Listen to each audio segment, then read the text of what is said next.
Sir BJP के Bawankule BJP के president है, उन्होंने कहा है कि उद्धव ठाकरे जी ब्रेनलेस वो है, वो जो बावनकुळे है कोई, हे जो कोणी सद्गृष्ट आहेत बावनकुळे, हे तेच ना ज्यांनी 600 कोटीचा भूखंड 1 रुपयाला घेतला आणि महाराष्ट्र लुटला, हेच ते गृहस्थ ना. 600 कोटीचा भूखंड ज्यांनी 1 रुपयाला घेतला, असा बालिशपणा आम्ही कधी करणार नाही महाराष्ट्र लुटण्याचा. 600 कोटीचा भूखंड 1 रुपयाला, हा काय? ईडी कुठे आहे? सीबीआय कुठे आहे? या माणसाला ताबडतोब अटक केली पाहिजे. देवेंद्र फडणवीसांनी याला महसूल मंत्रीपद दिलं, हा मोठा गुन्हा आहे. भ्रष्टाचारांना पाठीशी घालतात, राज्य लुटणाऱ्यांना मंत्रिमंडळात घेतात. बावनकुळे, तुम्ही उत्तर द्या. 600 कोटीचा भूखंड 1 रुपयाला घेतलाय तुम्ही, 1 रुपया किमतीला, आम्हाला मिळेल का? हा कसला बालिशपणा सांगताय तुम्ही? कसला?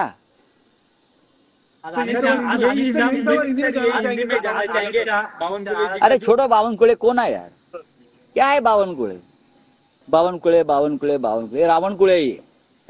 सर, अजित पवार यांनी शेतकरी कर्जमाफीला विरोध दर्शवलाय अशी माहिती समोर येते. मला माहित नाही.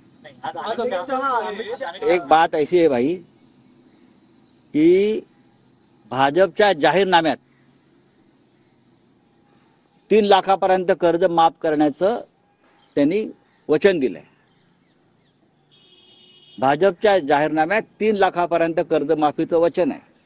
काय करणार आहेत हे? हा वचननामा, जाहीरनामा तुमचा खोटा आहे सांगा, जुमलेबाजी आहे.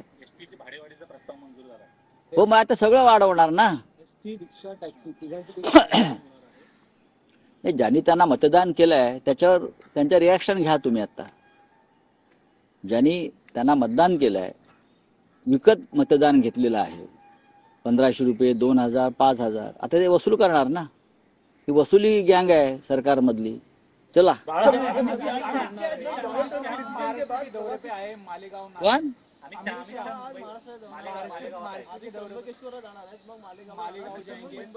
आने दो ना, उसने रोका है. महाराष्ट्र है, देश का हिस्सा है.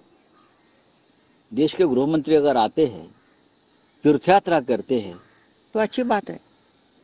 हमने कहा बोला कि मत आइए करके. जब तक गृह मंत्री है तब तक अपने आप को देश के मालिक तो मानेंगे ना वो. कभी ये मालिकाना हक बदल जाएगा तो देख लेंगे. बांग्लादेशी के ऊपर कुछ कार्रवाई